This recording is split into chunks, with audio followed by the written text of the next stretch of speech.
Good afternoon, ladies and gentlemen. I'm Dan Ziegler, the voice of WBU Athletics. Here we are just under 30 minutes before game time in our game this afternoon between the Pioneers and the Rams from Texas Wesleyan University. And of course, we're welcoming Coach Marcos Hinojos with us. He's gracious enough to give us some of his time every week right before a home game. The first thing I want to point out, Coach, is we are tied for fourth place in the conference with 4 games left in the year. We, next weekend, we're going to play the last place team in the conference. They are winless on the season. Arkansas Baptist comes to town. We're going to start that game at 2 o'clock. That's right. Then the next week, the last 2 weeks of the season, we're going to go on the road. We go to Texas College in Tyler. Currently, they are only a half game behind us. Then the last week of the season, we go to Langston, Oklahoma to face the Langston Lions. And currently, they are a half game ahead of us. That's correct. So things are pretty tight in the conference standings, just a little over halfway through the regular season. What we're hopeful for is to win out, for Langston to either or beat both of them. Then there's a 3-way tie, maybe a 4-way tie at the top. And so then it goes to different scenarios, you know, scores, etc. But should Ottawa end up being the conference champion, then our hope then lies in the NCCAA, which hosts a victory bowl of all the schools that are in that conference. Ottawa, us, and Nelson are in it. The top 2 schools in those ratings, which will come out in November, would be the 2 that are invited to play in the victory bowl, and the higher victory bowl, the higher of the 2 seedings would then host it. So there's a chance still at this point for us to host a victory bowl, but not the playoffs. I see. Well, Texas Wesleyan comes in here undefeated. They are a perfect 6-0 on the season, 4-0 in the conference. So that's our focus this week.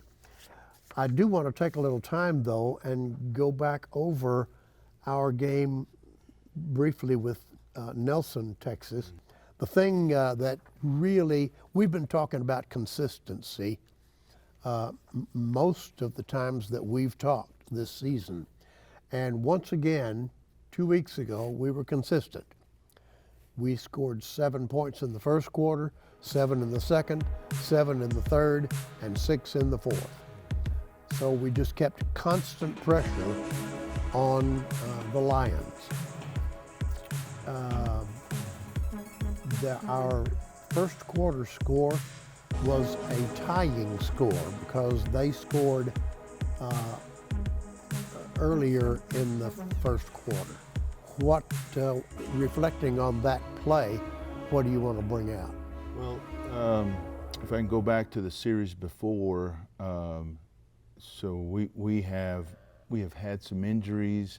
We've had to had guys step up and play, next man up kind of deal. And in that particular series, one of the guys that we've asked to step up made his only mistake of the game and was not in the gap that he should have pinned, and that quarterback ran for quite a ways. And anyways, that's how they got their first score. We've been asking some of our older kids, and Brendan Strickland's one of them, to step up and take over like they're capable of doing. And he responded well to that challenge, and the ball was thrown well. He beat the 2 DBs that were covering him and caught it in stride and ran and scored. And pretty happy to see that kid. He is one that transferred out went to Eastern New Mexico, wasn't happy there in the way that he was being treated, sat out a semester and then came back to us, and I'm really glad that he did. Yeah, absolutely. Always good to see Brendan in there. He's got track speed. Yes, sir. And so I know up in the booth, we're always excited when Brendan gets deep, takes the lid off of the defense. Sometimes we complete the pass, sometimes we don't, but it's always exciting to see him run loose in the secondary. We had 18 first downs, 9 passing, and 9 rushing. So, once again, balance. 172 yards on the ground, 250 yards passing for 422 total yards of offense. The kids are understanding their ability much more now, and they're playing with a great deal of confidence.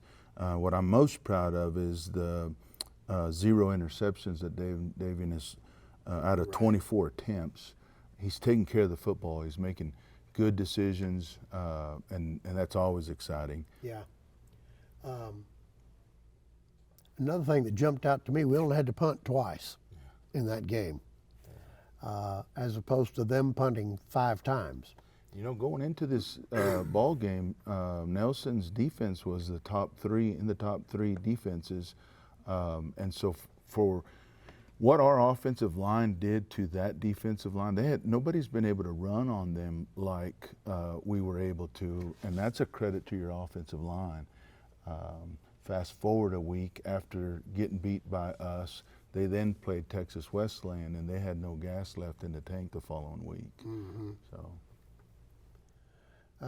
time of possession, 37 minutes for the Pioneers, 23 minutes for Nelson. So, very impressive. Dominated. I think anytime you can hold the ball for 37 to 35 minutes or more, you've got a good shot at winning the ball game. Some other things that stood out. Damon Ford, 20 carries for 92 yards. Kimadre Horace, 12 carries for 66 yards. And quarterback, thanks to one long run that he made for a touchdown, 6 carries for 29 yards. So 189 total yards rushing. Josiah Barron had another great day. Yes, he did. 7 catches for 104 yards. And then we had 2 more receivers that had, Brennan Strickland had, of course, 69 yards. He only got 1 pass. It was a touchdown. And Damon Ford caught 4 passes for 64 yards. Yes, sir. Well, if you catch one for 69, don't you think the defense is going to then start looking for you and cover you up with more than one person? Absolutely, and then somebody else might get open. Sure. I'll tell you what's the most impressive to me. Of course, I have the insider information. David Guajardo was sick all week long, very sick, very dehydrated because of the sickness. Damon Ford injured his toe in a turf toe in the Ottawa game and was slowed down by that in practice. And then Comadre is also nursing a swollen knee.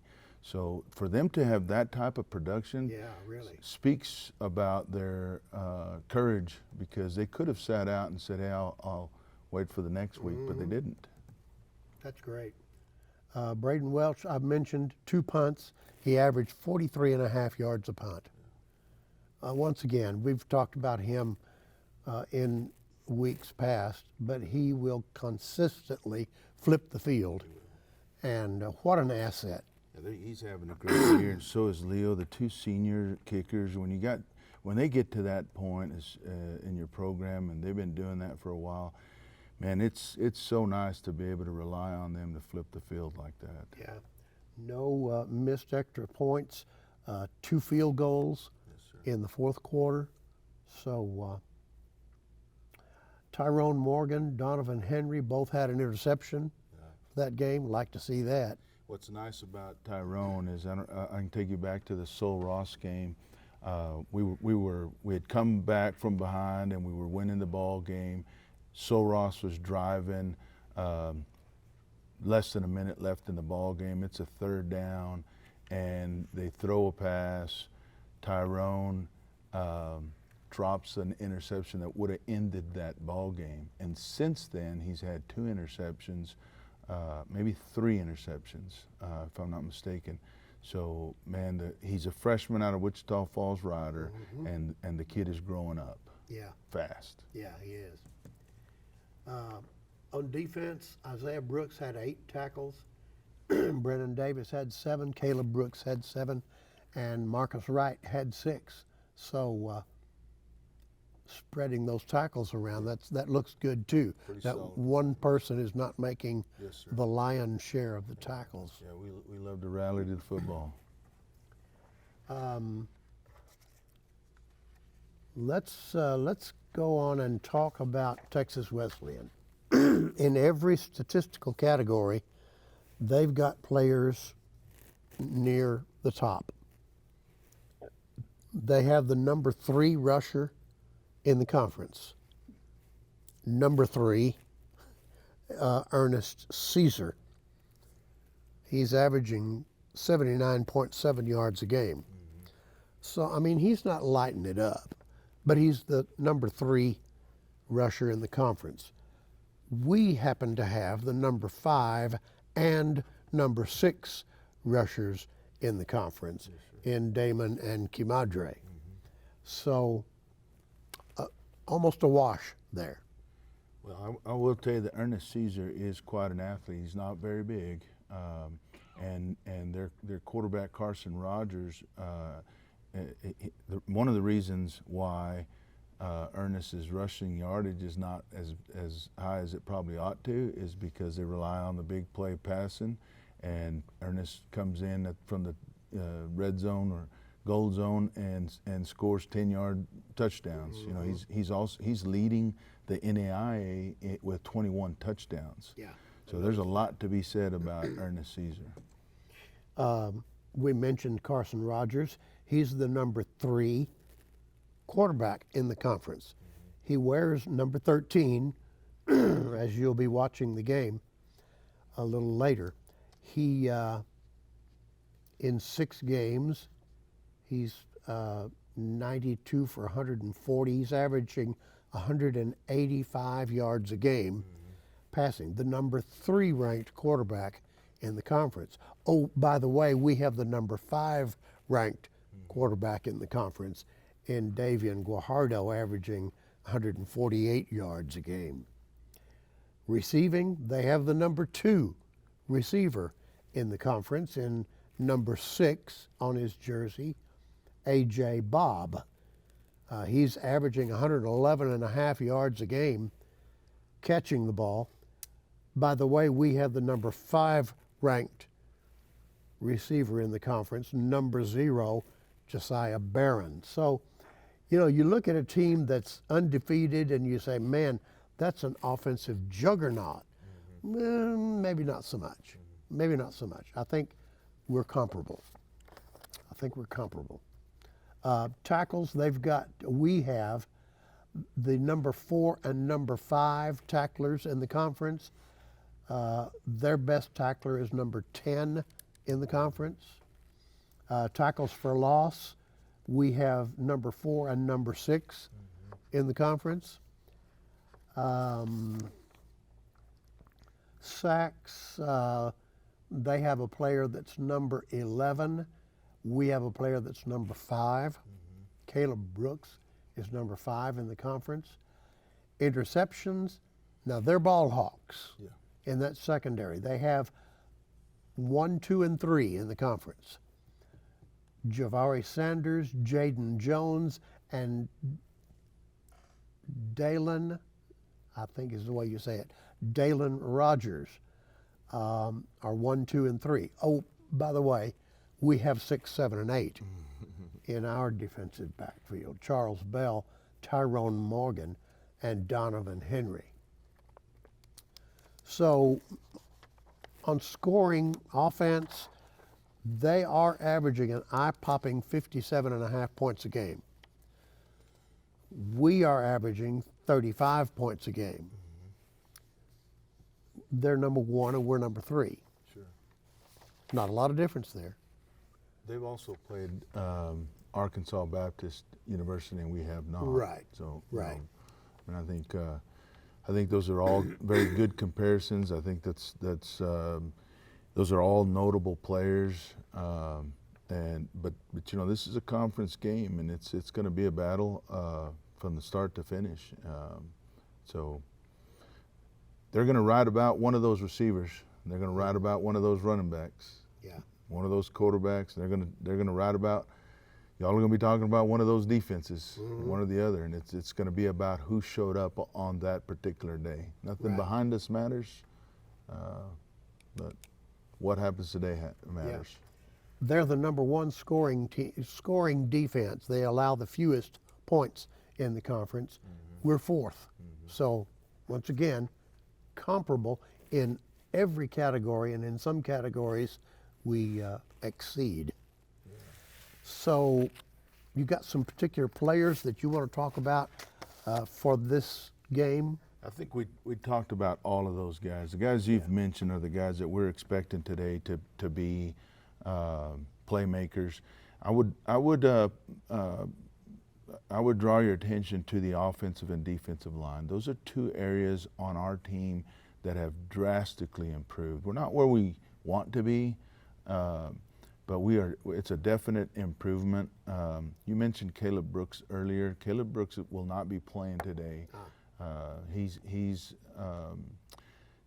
was diagnosed with some torn meniscus, and so rather than playing him and making that a worse injury, we're going to see if there's options from here on out for him. But so we got another player that has got to then step up and next man up role. Right. And so, but the offensive and defensive line in this ball game are going to be what decides the winner, in my opinion, because all of those names that you've mentioned are quality athletes. They've proven it up to this point. And Texas Wesleyan is 6-0, and you can't be 6-0 and be an average team. That's right. They are a quality opponent, coached by quality men, and like you mentioned over and over, so are we. Yeah, yeah. Well, and they're coming to our house to play too. Correct. So that certainly is an advantage to the home team always. You've got the crowd and all that stuff that contributes to that. So, Coach, I'm looking forward to a really good football game, a good competitive football game, and man, it'd be great if we could take a win away from Yes, sir. take a win away from these Rams. That's what our goal is. All right. Anything else you want to add? No, We covered not at it, all. didn't we? Yeah, we did. Boy, Thank were you we very much. efficient? Yes, sir. We were certainly efficient today. Well, we're going to go play a football game. I'm Dan Ziegler, the voice of WBU Athletics, and I'll be on the air to continue this pregame show, so just stay tuned.